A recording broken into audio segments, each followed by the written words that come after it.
Hi there. We're going to talk about probability today. Probability looks at random processes. A random process is a situation in which we know what outcomes can happen, but we don't know particularly which outcomes will happen.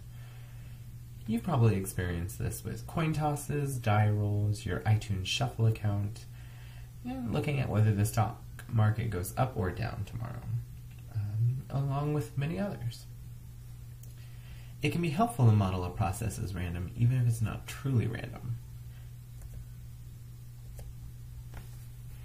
So there are several possible interpretations of probability, but they almost completely agree on the mathematical rules probability must follow.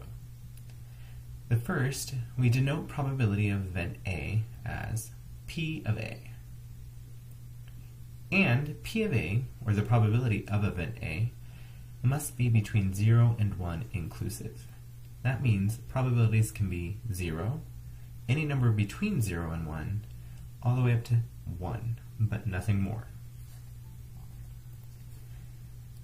In this class, we'll look at the frequentist interpretation, which is the probability of an outcome is the proportion of times the outcome would occur if we observed the random process an infinite number of times. So which of the following events would you be most surprised by? Getting exactly 3 heads in 10 coin flips, exactly 3 heads in 100 coin flips, or exactly 3 heads in 1,000 coin flips? Pause the video, think about your answer, and then when you're ready, push play. Alright, if you said exactly 3 heads in 10 coin flips, this is somewhat surprising, but it's not unexpected. Because the number of coin flips is so small. If you said B exactly 3 heads in 100 coin flips, you're right, this is somewhat surprising, but not nearly as surprising as C, getting exactly 3 heads in 1,000 coin flips. If the coin is a fair coin, you would expect that half the time heads would come up, and the other half tails would come up. So getting exactly 3 heads in 1,000 coin flips is very rare. And that leads us to the law of large numbers, which states that as more observations are collected, we should expect that the proportion of occurrences with a particular outcome, we'll call this P hat, converges to the probability of that outcome, P. So with that coin flip, as we flip the coin more and more, we should expect the proportion of heads to get closer and closer to 1/2. Disjoint outcomes, also known as mutually exclusive outcomes, are events that cannot happen at the same time. For example, the outcome of a single coin toss cannot be both heads and tails. A student cannot pass and fail the same course at one try. And a single card drawn from a deck cannot be both an ace and a queen. These are disjoint outcomes. Non-disjoint outcomes are those that can happen at the same time. For example, a student could easily get an A in stats and an A in econ in the same semester. Let's look at how we find the union of 2 non-disjoint events. You might come across a question like, what is the probability of drawing a jack or a red card from a well-shuffled full deck? A full deck contains 52 cards. 4 of these cards are jacks. 2 of them are black, and 2 of them are red. The probability of getting a jack or a red card can be found by taking the probability of a jack, which is 4 out of the 52 total cards, plus the probability of getting a red card, which is 26 out of the 52 cards. But if you notice, we counted 2 of our jacks twice. And that is the intersection of the probability of a jack and a red card. We need to subtract this off.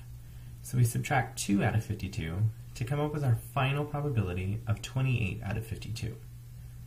You'll notice we do not bother to reduce our probabilities in this course, because it's actually easier to understand and interpret especially in this case when we're talking about cards. If we leave it without, or if we leave it with the original denominator.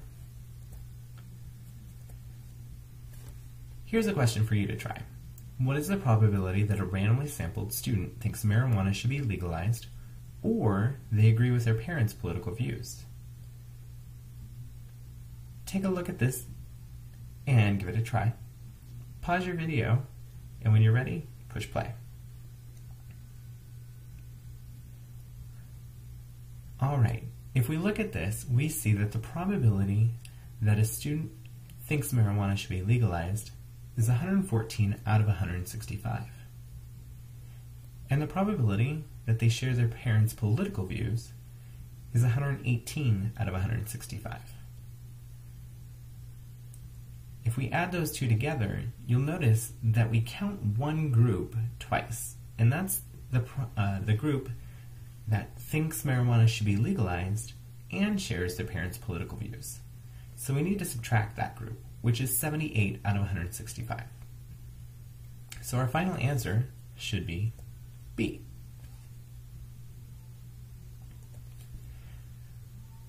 So let's recap. The general addition rule for the union of two non-disjoint events is that the probability of event A or B is equal to the probability of event A plus the probability of event B minus the probability of event A and event B.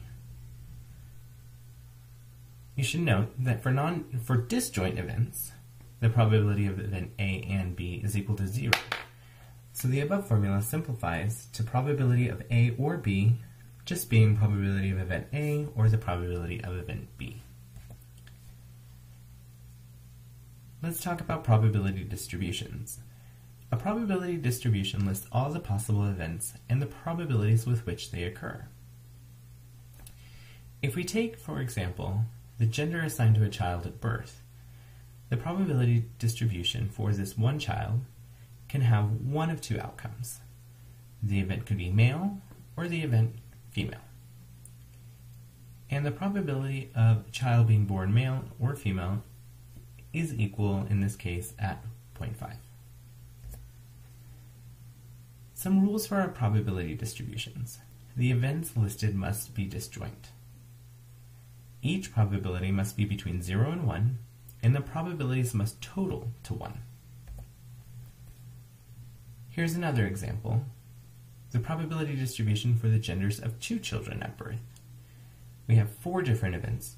The first child being male, the second child being male, the first child being female, the second child being female. The third event, the first child being male, the second child being female, and the last, the first child being female, and the second child being male. Each of these are equally likely to occur with a probability of 1/4, or 0.25. Let's practice. In a survey, 52% of respondents said they are Democrats. What is the probability that a randomly selected respondent from this sample is a Republican? Look through your options, pause the video, and when you're ready, push play. Alright. If you said D, you're correct. We cannot calculate using only the information given. Now, if we had made some assumptions, like the only two political parties are Republican and Democrat, then A is possible. However, it is also possible that some people do not affiliate with a political party or affiliate with a party that's not listed. If this is true, then C is also possible. The only one we can definitely rule out is B, because if we take the 52% that respondents are Democrats, there's no way we can have more than 48% be Republicans, because that would give us a total probability for the sample space being above 1. And remember, probabilities are bound between 0 and 1. What is a sample space? A sample space is a collection of all the possible outcomes of a trial. For example, if a couple has one child, the sample space for the gender of this child is male or female. If a couple has 2 children, what's the sample space for the gender of these children at birth? We've seen this one. We can have male-male, female-female, female-male, or male-female. Complementary events are 2 mutually exclusive events whose probabilities add up to 1. So if a couple has 1 child, and we know that the child is not a boy, what is the gender of the child? Here you can see our original sample space was male-female, but now we know that the child is not male. So we are sure that the child is female. And that's because boys and girls are complementary outcomes. If a couple has 2 kids, and we know that both are not girls, what are the possible gender combinations for these kids? Well, if we take our original sample space and remove the female-female option, we now have 3 other gender combination options.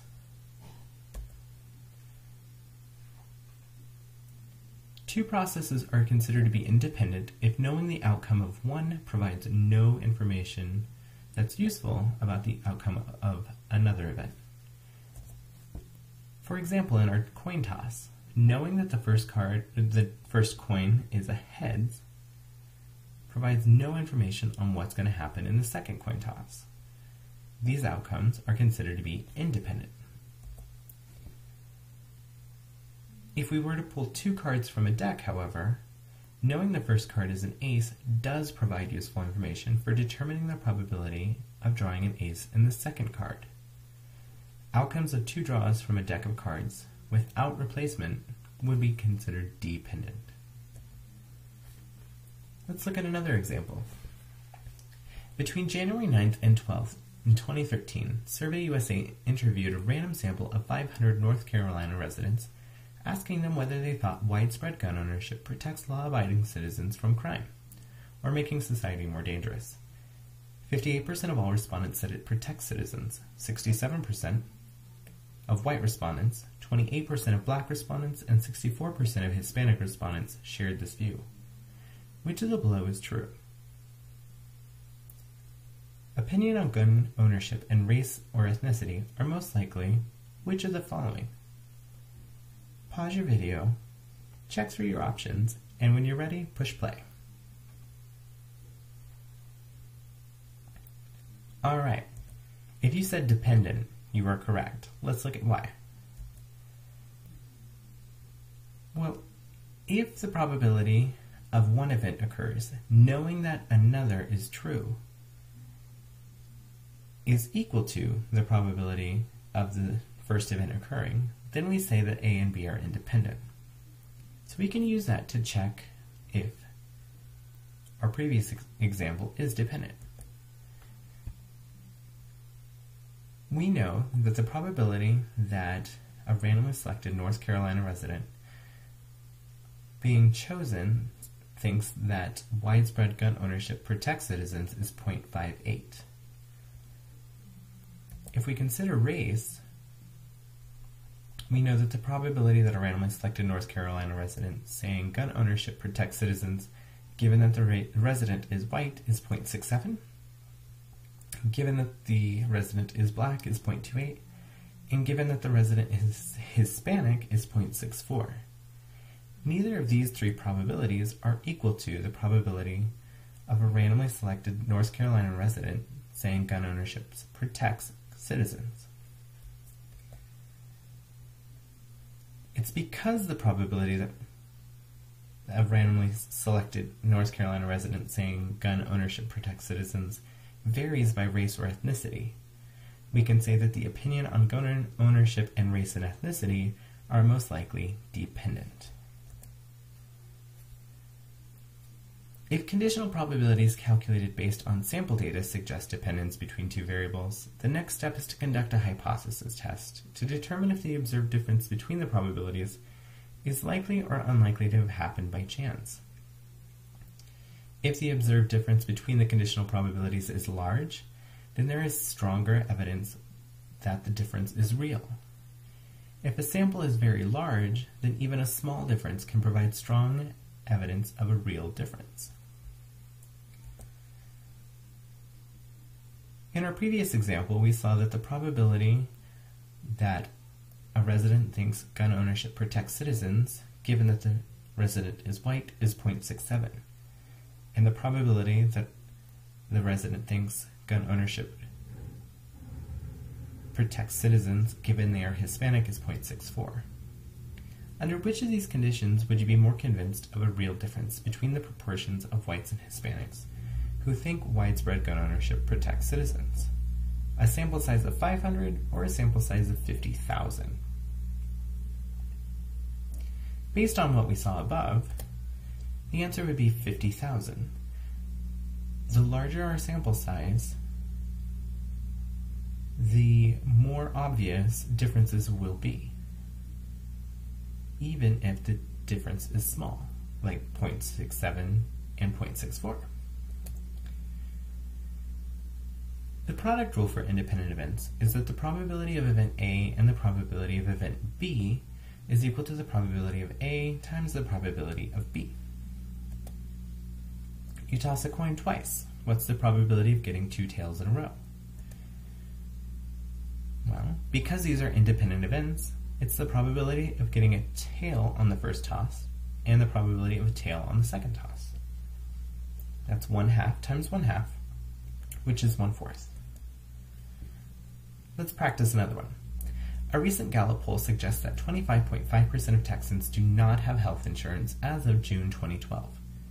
Assuming that the uninsured rate stayed constant, what's the probability that 2 randomly selected Texans are both uninsured? Think about your answers. Pause the video, and when you're ready, push play.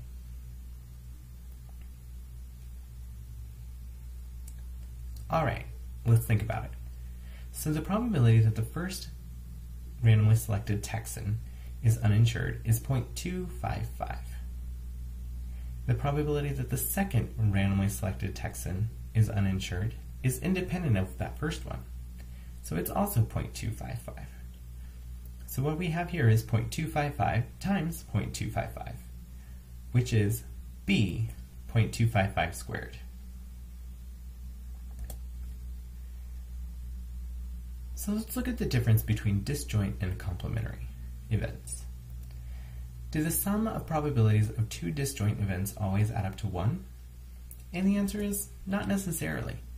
There could be more than 2 events in the sample space. For example, with party affiliation, we could have Republican, Democrat, Independent, or maybe even other. Do the sum of probabilities of 2 complementary events always add up to 1? The answer there is yes. That's the definition of complementary. If we flipped a coin, the only 2 outcomes are heads and tails. So 1 would have to be the difference of one and the other. So let's put things together. If we were to randomly select 5 Texans, the probability that at least one is uninsured is what? Well, if we were to randomly select 5 Texans, the sample space for the number of Texans who are uninsured would be 0 uninsured, 1 uninsured, 2 uninsured, 3 are uninsured, 4 are uninsured, or all 5 are uninsured.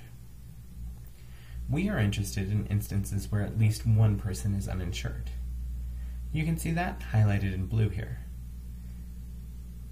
So we have 1, 2, 3, 4, or 5, which can all be combined to be considered are at least 1. So our sample space consists of 2 categories, 0 or at least 1 uninsured. Since the probabilities of the sample space must add up to 1, the probability of at least 1 uninsured is equal to 1 minus the probability that none are uninsured. Well, the probability of being insured is 1 minus 0.255. And if all 5 people are insured, that would be 1 minus 0.255 to the 5th power.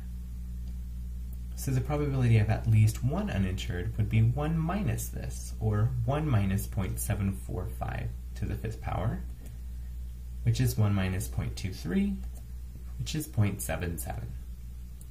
So the probability of at least one uninsured person being selected in a sample of 5 people is approximately 77%.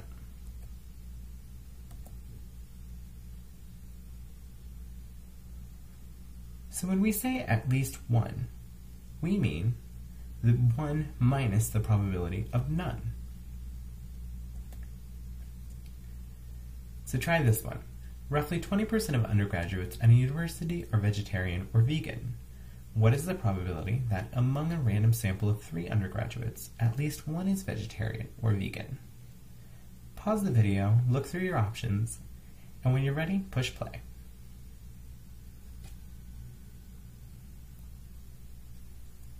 Alright, let's see.